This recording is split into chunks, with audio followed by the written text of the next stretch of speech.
Edição especial, apenas em áudio, do Evangelho em 3 minutos. Pregação de 40 minutos com Mário Persona. Quando nós estudamos, somente quando nós estudamos psicologia, e em outras disciplinas também, em outras áreas do conhecimento humano, alguém aqui já deve ter estudado as necessidades, a hierarquia, o diagrama de hierarquias de necessidades de Maslow, onde fala quais são as necessidades básicas do ser humano e como o homem poderia ser feliz, então, se ele tivesse essas necessidades atendidas. Basicamente, são 5 as necessidades humanas, e segundo alguns autores, isso varia, vai para 3, outros falam em 15, 16, e depende da maneira como é subdividido isso daí. A primeira necessidade do ser humano é a necessidade de alimentação, necessidade fisiológica, necessidade de se manter vivo. Essa é uma primeira necessidade que todo ser humano tem, isso é óbvio. A segunda necessidade de segurança, sentir-se seguro, estar em algum lugar que lhe dê segurança. A terceira necessidade, segundo Maslow, é de pertencer a alguma coisa. É de afeição, de amor, de amizade, de relacionamentos. Depois ele fala também de estima, necessidade de autoestima. E depois ainda vem o que ele coloca no topo da pirâmide, a de realização pessoal, ou de autorrealização. Então, segundo a psicologia, segundo qualquer visão humana das coisas, realmente o homem tem essas necessidades, e se ele conseguir satisfazer essas necessidades, ele vai ser feliz. Isso é usado hoje em medicina, isso é usado em psicologia, é usado em marketing, é usado na administração pública, de você suprir para as pessoas aquilo que atenda às suas necessidades, sempre buscando a felicidade do ser humano. E o interessante é que, apesar de se buscar isso, e ser real isso, nem sempre as coisas parecem funcionar. Todos nós temos necessidades, todos nós temos desejo. Desde a criança, menor, eu me lembro quando eu era pequeno, eu queria ganhar um revólver de cowboy do meu pai. Eu acho que os mais velhos aqui tiveram um revólver de cowboy. Hoje, se você der um revólver de cowboy para seu filho, você vai preso, né? Não pode, é proibido até vender. Mas eu via ali no bazar americano, na 13 de maio, tinha lá na vitrine um revólver de cowboy lindo, e eu queria aquele revólver de cowboy porque eu queria, eu não ia ser feliz se eu não tivesse aquele revólver de cowboy. Ganhei o revólver, passou, até que chegou a idade que eu não ia ser feliz se eu não tivesse um carrinho de autorama, diferente daquele que vinha no autorama, no jogo. E enchi meu pai, perturbei meu pai até ganhar o carrinho de autorama, para ser feliz, porque aquilo era o símbolo da minha felicidade. Passou isso também. Aí chegou uma idade em que eu só seria feliz quando eu tirasse carteira de motorista, pudesse sair com o carro. Alguns aqui estão nessa idade já, não? De querer achar que o carro seria realmente a coisa que aí muda tudo, muda a perspectiva. Você tem mobilidade, você é feliz, você é visto, você tem tantas vantagens. E aí eu queria tirar a carteira de motorista. Eu tirei a carteira de motorista com 18 anos e ainda assim não resolveu o meu problema. E são muitas coisas que a gente acaba traduzindo em realização das nossas necessidades como felicidade. Às vezes nós usamos uma coisa para representar várias. Por exemplo, um carro pode ser para alguns a necessidade básica de sobrevivência. Ele precisa de um carro para trabalhar, ganhar o seu pão e sobreviver. Para outro, o carro pode trazer essa autoestima que ele precisa. Ele andar na rua, ele fica meio inibido, mas de carro ele é alguém, ele é visto. Também ele se realiza, ele tem um status com o carro dele. Então, para cada um, as coisas representam também um atendimento a necessidades diferentes. E o que acontece, porque ainda assim, com todas essas necessidades supridas, o homem parece que não está atingindo a sua felicidade. Outro dia eu vi um vídeo, foi de um noticiário, e depois esse vídeo foi parar na internet, era um noticiário da TV britânica, de uma TV britânica, onde mostravam uma estrada e 2 jovens suecas, muito bonitas, loiras, bonitas, bem jovens, tentando se suicidar na estrada. E a polícia tentando segurar as duas jovens. E elas corriam e vinha o carro, batia, jogava a moça para o alto, ela caía no asfalto, a polícia ia lá, trazia, enquanto o policial segurava uma, o outro descuidou da outra, eram gêmeas as jovens, a outra saiu correndo, jogou em cima de um caminhão. E se eu assistia aquilo, eu falei, o que é isso? O que está acontecendo? Duas jovens, pelas roupas, pela maneira, deviam ser de classe média ou média alta, suecas. A Suécia é um dos maiores padrões de vida do mundo. É uma das sociedades mais evoluídas do planeta. Suécia, Noruega, Dinamarca, Suíça, são os top de linha, os países onde as pessoas têm tudo. As pessoas têm tudo, as pessoas têm um padrão de vida inigualável, onde você não encontra lugar nenhum. E isso também faz com que elas sejam extremamente apáticas. Elas não tem mais nada que elas queiram, porque elas já têm tudo. E tendo tudo, elas se jogam na frente de um caminhão, se jogam na frente de um carro. Por que será isso? Porque Maslow não previu uma necessidade básica do ser humano, que é a necessidade de Deus. A necessidade que todo ser humano tem de Deus. E por mais que a gente procure nas coisas a satisfação para as nossas necessidades, elas vão ser a satisfação vai ser momentânea. Você de repente ganha o seu revólver de cowboy e se acha ao máximo, seus amiguinhos ficam todos invejando você, mas isso acaba. E o carrinho de Autorama coloca você na frente do seu competidor, mas isso acaba. O carro que você tanto sonhava, a cada ano ele vai ficando mais velho. O celular que você tem no bolso talvez não seja o primeiro que você tem. Por que será? O outro não tinha câmera. O outro não tinha agenda, o outro não acessava a web, agora esse faz. Mas amanhã vai ter outro também, com outras coisas que vão criar um apelo para que você se sinta infeliz, e você vai achar que não é feliz enquanto não tiver o último celular que existe no mercado. A necessidade de Deus é a necessidade básica, primordial de todo ser humano, por um simples motivo. Nós viemos de Deus, Deus nos criou. Deus criou o homem. Ele criou o homem para ter comunhão com ele, para ter um relacionamento com ele, para que não se afastasse dele.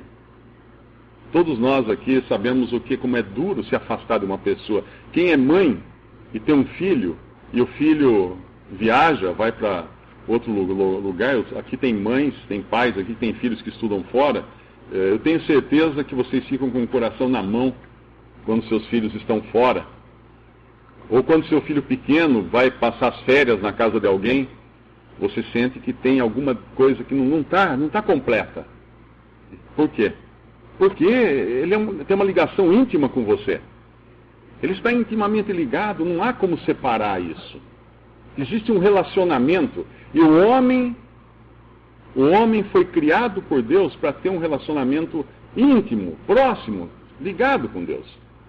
Não era para jamais cortar o cordão umbilical, não era para jamais o homem se separar de Deus, mas o ser humano se separou. O ser humano, no seu desejo de achar que poderia, por si só, atender às suas necessidades, caiu em pecado. E pecado é isso, pecado é fazer a própria vontade, é querer atender às suas próprias necessidades do seu jeito, à sua própria maneira, com os seus próprios recursos. Buscar esses recursos para se satisfazer. Esse mundo no qual nós vivemos hoje é um mundo construído segundo o modelo do atendimento das necessidades humanas pelo próprio homem. Esse é o mundo que nós vivemos. Esse é o mundo de Maslow. Esse é o mundo onde se busca a perfeição da felicidade humana através do homem atendendo às suas próprias necessidades. E não funcionou. Não funcionou e não vai funcionar. Quando nós vamos para a Bíblia, que é a palavra de Deus, nós descobrimos que Deus também tem o seu diagrama das necessidades, a sua pirâmide das necessidades, que não é nem uma pirâmide, mas tem um número de necessidades ou de soluções para as necessidades humanas, que na verdade se resume em uma solução, mas no Evangelho de João, essa única solução, ela se apresenta de diversas formas. para atender diversos aspectos da necessidade humana.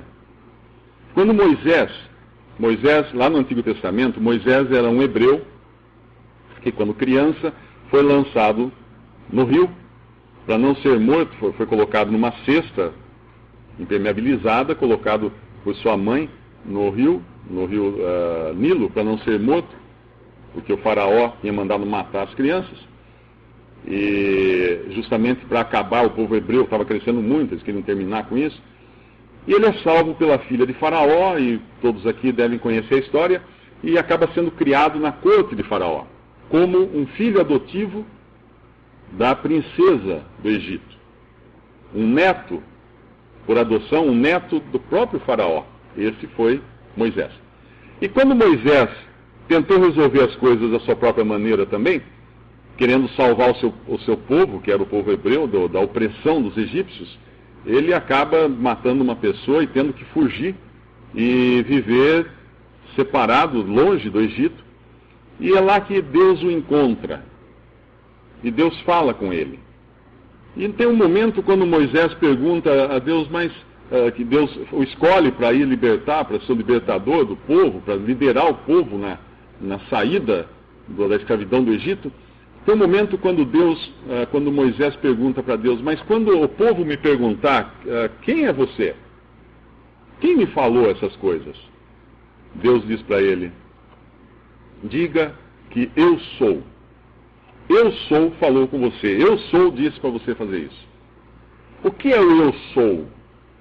É aquele que tem existência em si mesmo. Aquele que não depende de nada para existir. Aquele que é tudo, é Deus.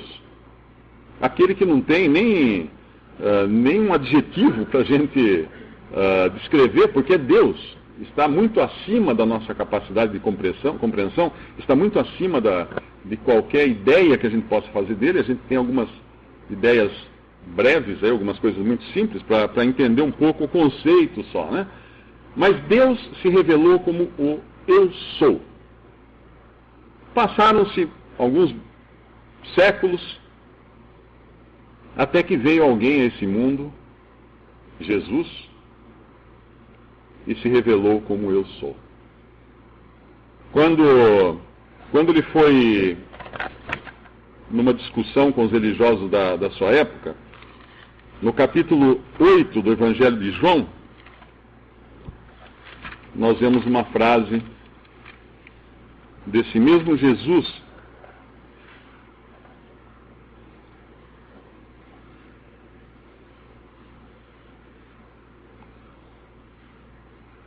capítulo 8, versículo 24.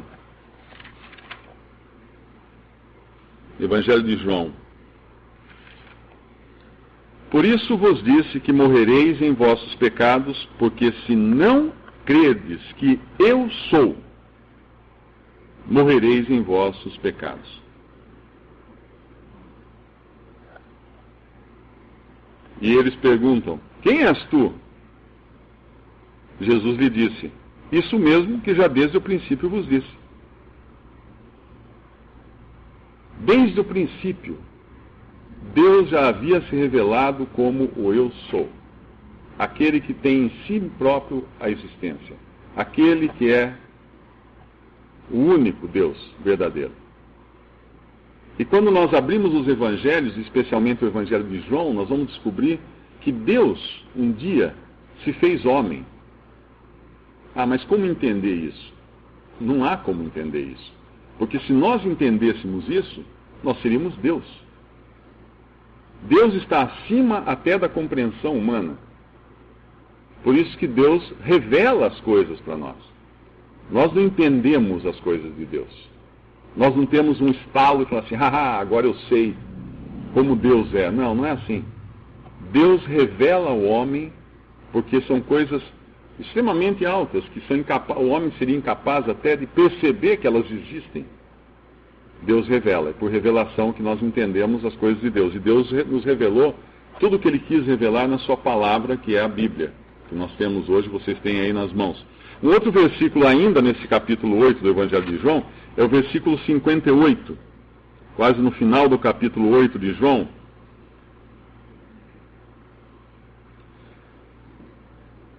versículo 57 primeiro. Disseram-lhe, pois, os judeus: ainda não tem 50 anos e viste Abraão? Como é que ele podia? Como é que ele podia até afirmar que viu Abraão? Ele não tinha nem 50 anos. Versículo 58. Disse-lhe Jesus: em verdade vos digo que antes que Abraão existisse, eu sou Deus.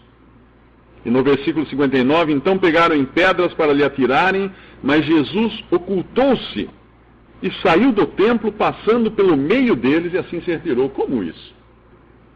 Eles estavam em volta, eles estavam ao seu redor. Como se ocultou? Não tinha nenhuma saída secreta, nada. Ele simplesmente se tornou invisível para eles e passou pelo meio deles e ninguém mais viu. O eu sou é capaz de fazer isso. Deus é capaz de fazer. E muitas outras passagens que nós encontramos nos evangelhos, algumas afirmações que Jesus faz nos evangelhos que deixam a gente estarrecido. Quando ele faz afirmações do tipo, eu via Satanás caindo do céu como um raio. Onde ele estava para ver isso? Em que ponto de observação ele estava para poder enxergar uma coisa dessas? E várias outras que mostram que nós temos aqui nos evangelhos a revelação de Jesus como Filho de Deus, que é Deus feito carne, Deus feito homem, Deus assumindo a forma humana para ver esse mundo. Por quê?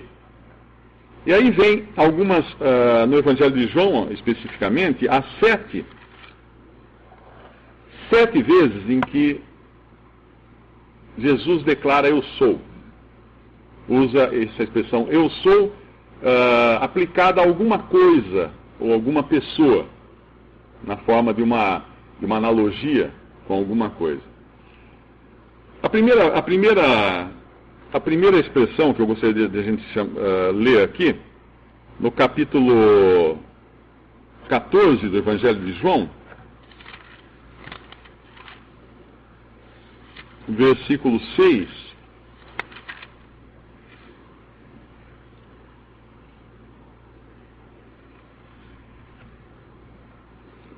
disse-lhe Jesus: eu sou o caminho e a verdade e a vida, ninguém vem ao Pai senão por mim.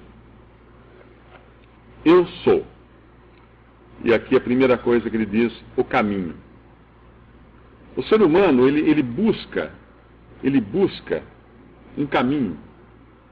Se nós olharmos, todas as religiões se apresentam como o caminho para levar a Deus, né? Você vai no budismo, não, aqui esse é o caminho iluminado para você atingir o nirvana, atingir o equilíbrio total com o universo, aquela coisa toda. Em outras, tem outras explicações para o caminho, e as religiões apresentam filosofias, cada uma apresenta um caminho, que é o seu caminho, e alguns até falam que todos os caminhos levam a Deus. Você não deveria ficar falando desse seu caminho, porque todos levam a Deus. Esse é o pior caso, porque quem declara que todos os caminhos levam a Deus está achando que conhece todos os caminhos, e então ele tem condições de julgar se todos realmente estão corretos e levam a Deus. Mas Jesus falou, eu sou o caminho, e ninguém vem ao Pai senão por mim. É muito categórico, é um fato, é uma coisa muito categórica, isso é uma declaração muito forte, isso daí. Ele não diz, eu sou um caminho. Vocês podem vir ao Pai também por meio de mim. Que é como se é entendido hoje, né? As pessoas entendem e falam, não, ele é um caminho. A igreja tal é um caminho. Não. Jesus, a pessoa de Deus feito homem, se declara, eu sou o caminho e ninguém vem ao Pai senão por mim. Ora, se você está perdido numa cidade ou num país desconhecido e você quer chegar a algum destino, você para perguntar para alguém e a pessoa fala assim, não, tranquilo, eu moro aqui há 50 anos nesse bairro, o senhor siga essa rua e vire à direita ali, vai encontrar o lugar. Pronto. Ele sabe o caminho, ele sabe qual é o caminho. O que você faz nessa hora? Mas por que tem que ser à direita? Por que não à esquerda? Ir reto, na diagonal, voltar, virar outra? Eu tenho tantos caminhos para chegar lá, por que tem que ser esse que ele falou? Porque ele sabe. Porque Ele conhece e você não conhece. E aqui, Deus sabe qual o caminho para chegar a Ele. E Jesus sabe, Ele fala, eu sou o caminho, não tem outro. Ninguém vem ao Pai. Ninguém vem ao Pai, senão por mim. De duas uma. Ou ele mentiu, ou ele estava perturbado e se enganou, ou ele é o caminho. Basta você ler os evangelhos para você descobrir que Jesus não iria mentir. Não é o caráter de uma pessoa que minta. Basta ler também para saber que era uma pessoa no total controle das suas ideias, das suas afirmações. Ou você acredita que ele é o caminho, ou... E essa é uma das necessidades do ser humano, encontrar o caminho para ir ao céu, encontrar o caminho para ir a Deus, encontrar o caminho para ser salvo, encontrar o caminho. O caminho já foi dado. Será que eu escutei isso? Será que eu um dia aceitei esse caminho para mim? Será que um dia eu acatei a indicação daquela pessoa que tem autoridade para falar qual é o caminho, como que eu chego lá? Ou eu duvidei? A Bíblia fala que a salvação vem pela fé, pelo ouvir, e ouvir da palavra de Deus, e que nós, crendo, nós somos salvos. Crendo em quê? No caminho. Crendo no próprio caminho, não é nem na informação do caminho, mas no próprio caminho que é Jesus. Isso é muito claro, muito categórico na Bíblia. A segunda, portanto, nós temos aí uma das necessidades humanas, que é de saber qual é o caminho, ou de ter o caminho, já foi resolvida, desde que a gente tenha ouvidos para escutar o que diz a palavra de Deus. Uma segunda necessidade do ser humano é não apenas o caminho. Ele quer saber o caminho, mas ele quer enxergar também o caminho. Quem já viajou à noite sabe que a primeira providência quando você está dirigindo é acender o farol. Quem já tentou caminhar, eu me lembro uma vez, eu cheguei à noite em Florianópolis, e eu tinha que subir, alguns aqui já sabem onde era, né? Tinha que ir numa casa que ficava na encosta de um morro, e eu cheguei até embaixo ali, e tudo apagado, eu tive que subir por um caminho na encosta desse morro, sem luz. Foi uma experiência terrível, porque não tinha lua, estava uma noite nublada, não tinha luz nenhuma, então eu tinha que tatear com o pé assim, sem luz, nós não sabemos para onde nós vamos. Essa é uma necessidade espiritual do ser humano também, além do caminho, é luz para me enxergar o caminho. Se você não tem luz, você não sabe para onde você vai. Você pode até ter o caminho, mas você não tem ideia de onde você está pisando. Pensa um outro aspecto da luz. Quem aqui tem medo do escuro? Quando criança, né, geralmente a gente tinha medo do escuro, né? Apagava a luz. Não, mãe, acende a luz aí, né? Aquele pavor. Porque a luz também nos dá segurança. A luz ajuda a gente a entender que não vai ter nada chegando de repente, nos pegando de repente, algum monstro no meio da... Não tem isso. A luz nos faz ver também. Outra coisa que a luz tira de nós é o medo. Quando uma criança tem medo, você acende a luz, o medo vai embora. Passa o medo com luz. Quando você vai ler, você precisa de luz. Quando você quer entender alguma coisa, você precisa de luz, para ter discernimento. Se você usar um microscópio, você sabe que microscópio não funciona sem luz. Tem que ter uma luz, tem uma fonte de luz que ilumina o objeto que você está examinando, para você entender o que você está vendo. Então, luz também nos dá discernimento, nos dá a compreensão das coisas que a gente está enxergando. Uma outra coisa que a luz faz, que é interessante isso, basta você ir ali agora que está escurecendo, ver no poste, na luz da rua, o que está acontecendo com os insetos. Eles estão sendo atraídos pela luz. A luz nos atrai. A luz nos leva para ela. Eu me lembro, quando eu estava aprendendo a dirigir, uma das coisas que meu pai me ensinou foi o seguinte, e os que estão aí sonhando com a sua carteira de motorista, aprendam isso também. Meu pai ensinou que quando eu estivesse cruzando com um carro na estrada, que viesse em sentido contrário, para nunca olhar no farol do outro carro. Nunca olhar no farol do outro carro. Por quê? Porque quando você olha no farol do outro carro, você automaticamente leva a direção para o lado do outro carro. É a mesma coisa com pessoas, porque é perigoso e há tanto atropelamento em pessoas no acostamento, porque o motorista olhou para ela. Quando você olha para algum lugar, você se dirige também para algum lugar.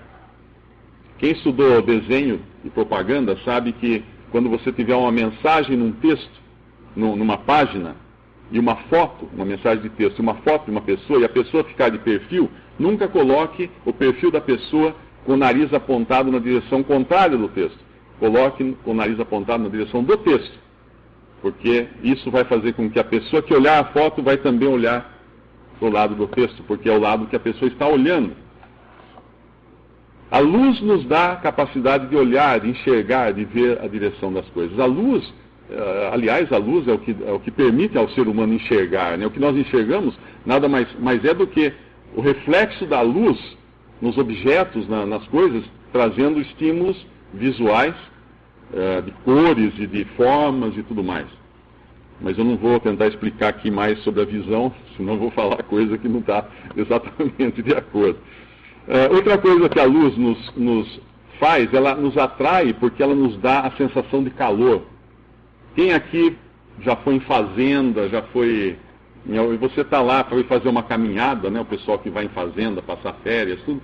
E quando você volta cansado daquela caminhada à noite e você vê uma luz na janela, o que você pensa? Você pensa em lugar confortável, em acolhimento, em calor, em atendimento das suas... Você se sente bem de olhar que tem uma luz. Aquilo é um lugar gostoso para você, e é um lugar bom para você, e a luz nos atrai. A luz também nos dá a sensação de calor. Outra coisa que a luz faz conosco, mais exatamente com as plantas, mas nós não somos plantas, mas também nós precisamos de luz, a luz faz as plantas crescerem, a luz traz crescimento. Quem já viu girassol olhando para o sol, é uma coisa impressionante. A planta crescendo em direção ao sol, a luz atrai, a luz faz com que as plantas cresçam. Sem luz não haveria crescimento. E a luz salva. Todos aqui já viram no Brasil, a gente não tem muito disso, mas tem até na Bahia, tem, né? Em alguns lugares do litoral, o farol, aqueles famosos faróis para guiar os navios, aquela luz que fica virando e piscando, a luz salva. A luz salva navios que iriam se arrebentar nas rochas, a luz salva.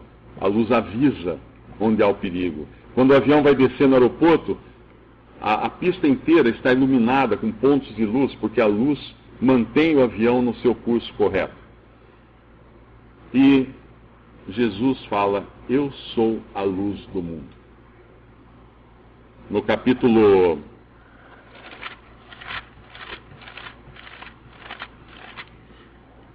8 de João,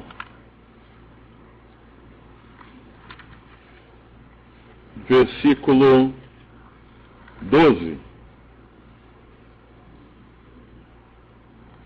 Falou-lhes, pois, Jesus outra vez, dizendo, eu sou a luz do mundo.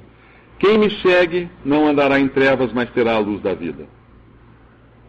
Eu pergunto, depois dessa lista de coisas que a luz faz para a gente na nossa vida natural, quanto mais ela faz para a gente na nossa vida espiritual. Se nós necessitamos tanto de luz para viver nesse mundo, quanto mais nós necessitamos de luz para viver na eternidade. Jesus é a luz do mundo. Quem me segue não andará em trevas, ele falou. Você precisa dessa luz? Certamente. Assim como você precisa do caminho, você precisa também dessa luz. Eu preciso dessa luz, eu preciso desse caminho. A gente não vive sem isso, pelo menos da maneira que Deus quer e pelo menos por toda a eternidade. A terceira coisa que a gente encontra, que também está relacionada com uma necessidade humana, assim como a luz e o caminho, a terceira coisa está no capítulo 6 do Evangelho de João.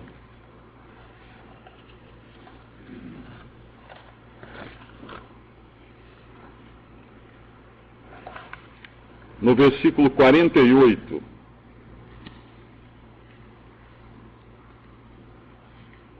Então, primeiro o versículo 47, na verdade vos digo que aquele que crê em mim tem a vida eterna. Eu sou, olha o eu sou de novo, eu sou o pão da vida.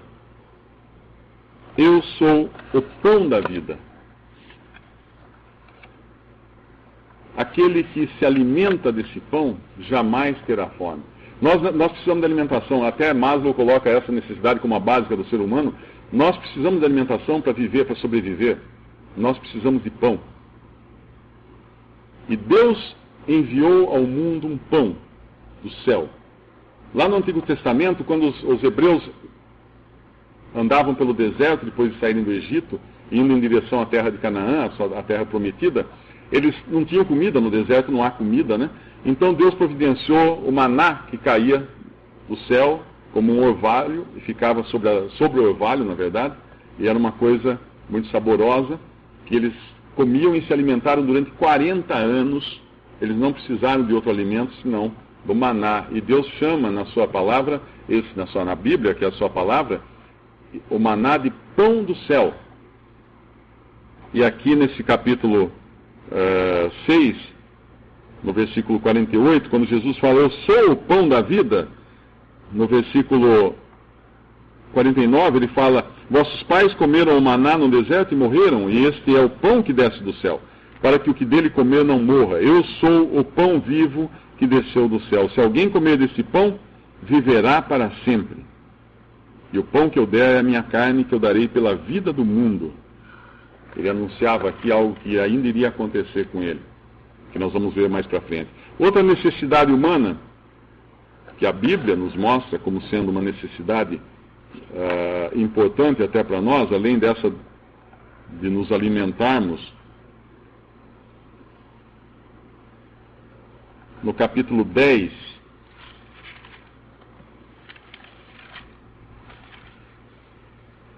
versículo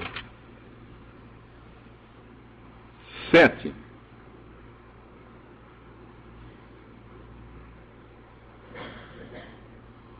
Tornou, pois, a Jesus a dizer-lhes, em verdade vos digo que eu sou a porta das ovelhas. Todos quantos vieram antes de mim são ladrões e salteadores, mas as ovelhas não os ouviram. Eu sou a porta. Se alguém entrar por mim, salvar-se-á, e entrará, e sairá, e achará pastagens. Eu sou a porta. Eu sou. A porta nos fala de muitas coisas. Naquela lista de necessidades humanas também havia a necessidade de segurança, né?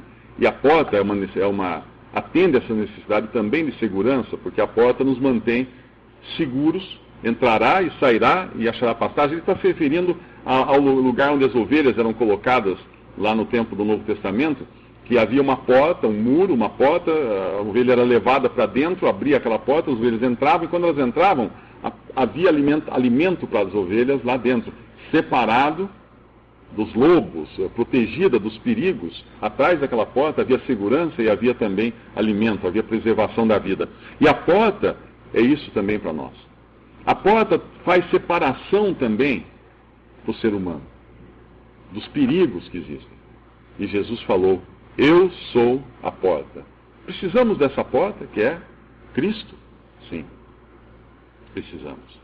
Uma outra coisa que a porta faz é a distinção que ela dá. Quando você recebe alguém na sua casa, você abre a porta para a pessoa entrar. Você abre a porta. E uma pessoa, quando se refere a uma oportunidade, nas coisas de negócios ou em qualquer outra situação nessa vida, o que você fala? Ah, me abriu uma porta, eu encontrei portas abertas, a porta estava aberta para mim. Ele abriu a porta, é uma expressão que a gente usa até como uma grande oportunidade, uma grande chance. Algo de muito bom vai acontecer porque eu tive a porta aberta. E agora ele está falando aqui, eu sou a porta, ele é a porta. A própria porta. E não é uma porta trancada, é uma porta aberta. Uma porta que está disponível para qualquer um que crê em Jesus entrar e encontrar pastagem, encontrar alimentação, encontrar segurança, encontrar mantimento nele. Satisfação nele, aquele que é o pão, aquele que é o caminho, aquele que é a luz, aquele que é a porta. O atendimento completo das nossas necessidades. Depois tem um outro lugar onde ele fala também, eu sou, que é no capítulo 15 do Evangelho de João, E um detalhe, o Evangelho de João é onde revela a divindade de Cristo. No capítulo 15, versículo 5. Vocês se lembram que uma das necessidades lá de Maslow era a de pertencer? Que o ser humano tem essa necessidade de pertencer a alguma coisa, de ter relacionamento com pessoas.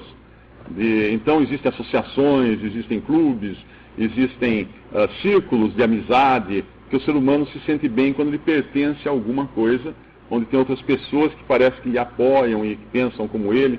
E agora nós vamos ver o que Deus fala dessa necessidade, só que é de um pertencer muito mais elevado, obviamente. No capítulo 5 do Evangelho de... Eu falei capítulo 15? Não, capítulo 5, né, do Evangelho de João. 15, perdão. Capítulo 15, versículo 5, exato. Capítulo 15, versículo 5. Eu sou a videira e vós as varas. Quem está em mim e eu nele, esse dá muito fruto. Porque sem mim nada podeis fazer. Esse versículo para mim é muito caro para o meu coração, porque eu me lembro no primeiro ano de grupo, eu estava aprendendo a escrever, a ler e escrever, e depois por todo o primário, todas as vezes que eu ia ter uma prova, não sei se chamava prova nesse tempo, não sei como é que chamava, sabatina, era sabatina.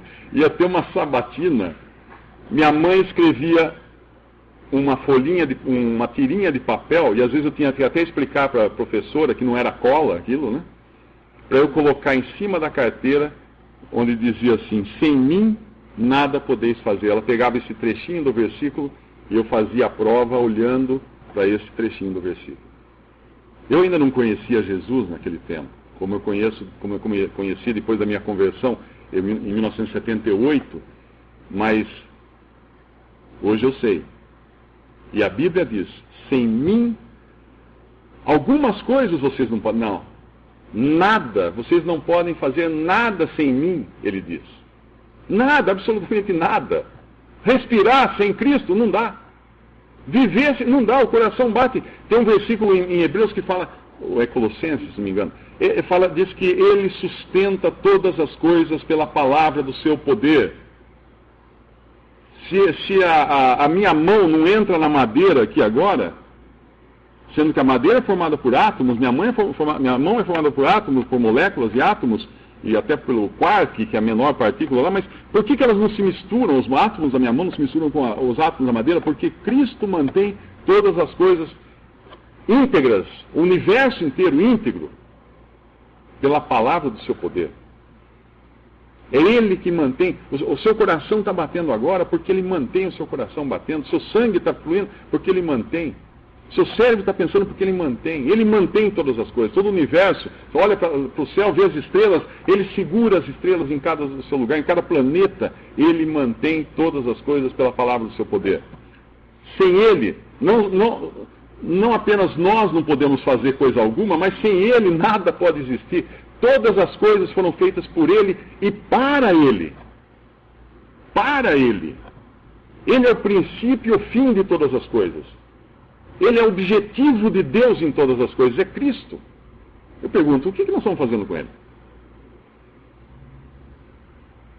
Será que eu já me entreguei a Ele? Será que eu já criei nele? Será que eu já o aceitei?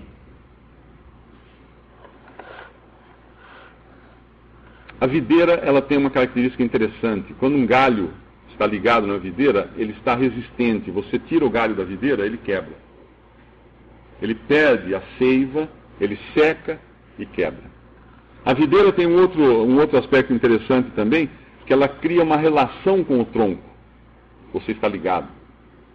E atende maravilhosamente, no caso de Cristo, essa necessidade que nós temos de pertencer a alguém, e de saber que nós somos queridos por alguém, e de saber que tem alguém que nos mantém, tem alguém que nos segura, tem alguém que nos prende a Ele, tem alguém que nos dá um lugar de resistência nele nós somos resistentes, nele nós temos força, nele nós temos condições de sobreviver. Uma outra necessidade também que é mostrada e associada aqui a essa expressão eu sou, é no capítulo 10, também do Evangelho de João, versículo 11.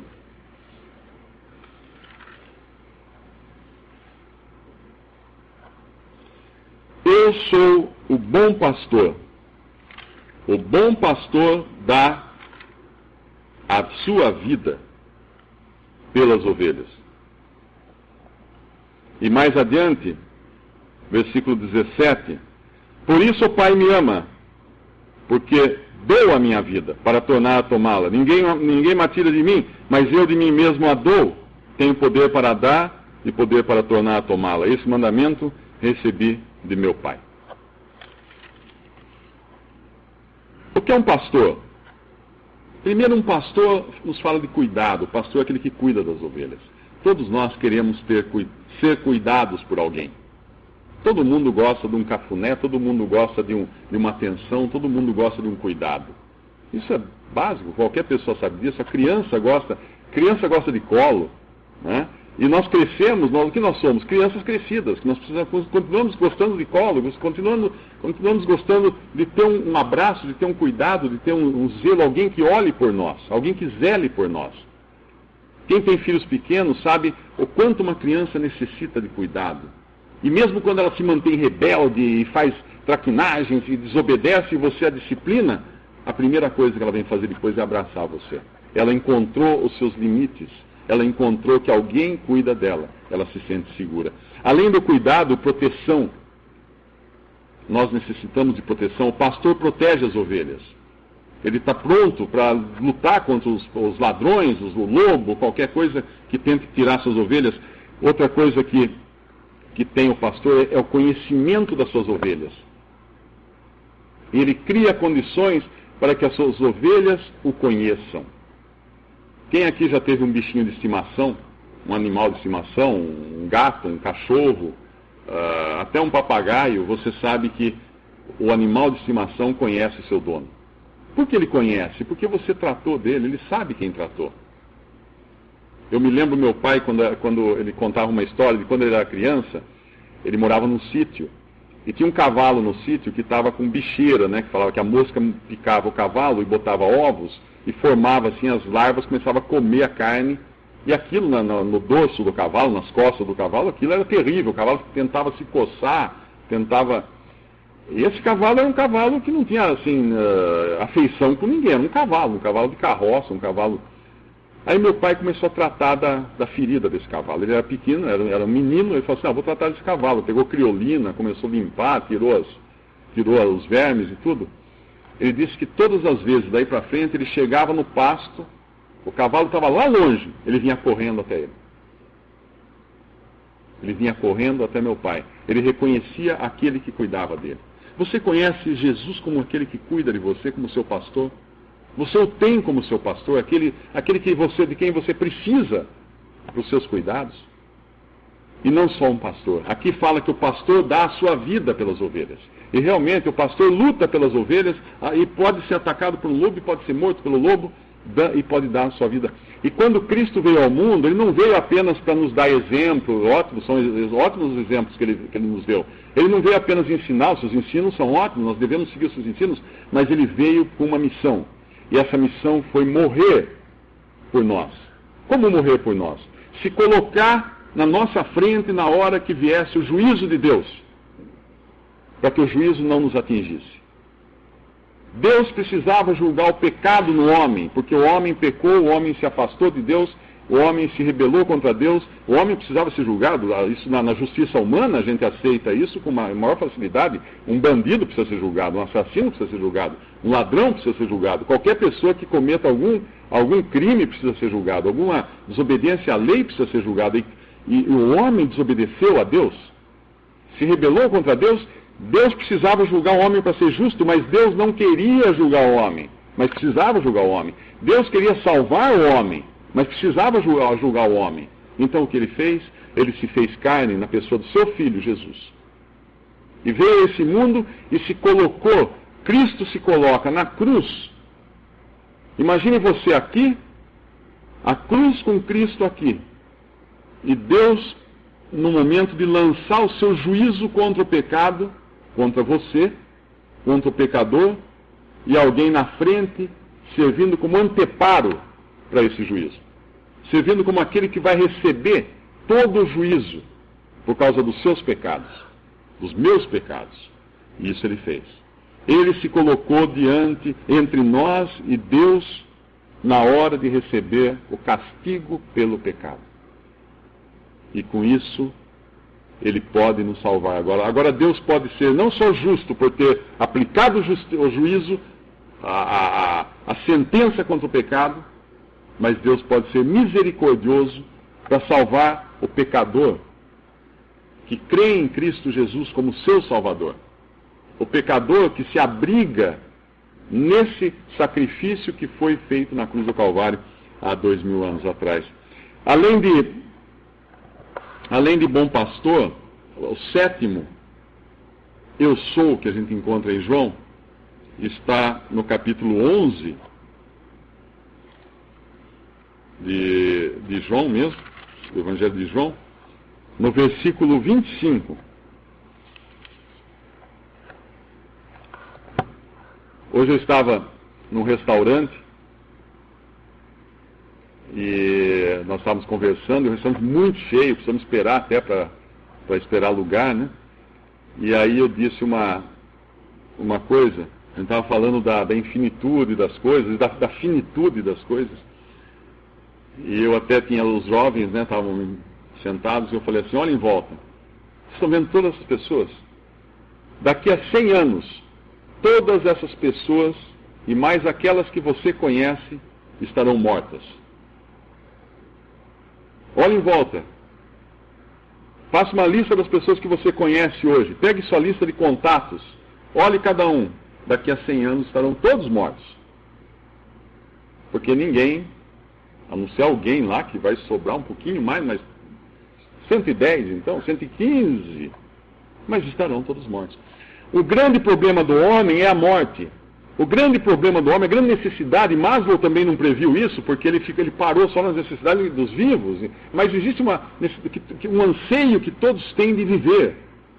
O homem luta pela vida, uma pessoa se afogando luta para sobreviver, uma pessoa que é atacada por alguém luta para se manter viva, não quer morrer, o homem não quer, ele quer lutar para o homem na sua angústia, no seu desejo de permanecer, ele nem que seja apenas em memória, ele põe os seus nomes nas ruas, ele dá os seus próprios nomes a salas, a bancos de jardim, porque ele quer a estátua, põe na estátua dele, ele quer permanecer de alguma forma na lembrança, ele não quer ser lançado no esquecimento. E aqui no capítulo 11, versículo 25, esse último eu sou, disse-lhe Jesus, eu sou a ressurreição e a vida. Quem crê em mim, ainda que esteja morto, viverá. E todo aquele que vive e crê em mim, nunca morrerá. Crês tu isto? E essa é a pergunta que eu deixo para você responder. Você crê nisso? Você crê em Jesus como seu caminho, como a sua luz, como seu pão, como o seu bom pastor, como a sua porta, como a sua videira verdadeira, como a sua ressurreição e a sua vida? Você crê nele? Crês isto? Ele falou isso um pouco antes de ressuscitar Lázaro, um homem que estava morto há 4 dias. Jesus Cristo veio ao mundo para morrer, ressuscitou 3 dias depois. Ao 3º dia ele ressuscitou, está hoje no céu, e a sua palavra é essa que você acabou de ouvir, e a sua palavra é essa que você tem nas mãos, que está na Bíblia. A sua palavra é o Evangelho das boas novas da salvação. Crês tu nisto?